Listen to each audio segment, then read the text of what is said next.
You ask Tiger to solve. This deals with linear equations with one unknown.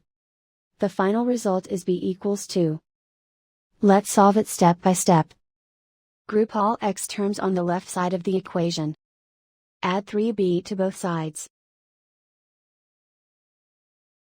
Simplify the arithmetic. Group like terms. Simplify the arithmetic. Isolate the x. Divide both sides by 11.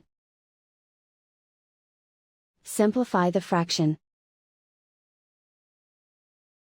Find the greatest common factor of the numerator and denominator. Factor out and cancel the greatest common factor. And so the final result is b equals 2.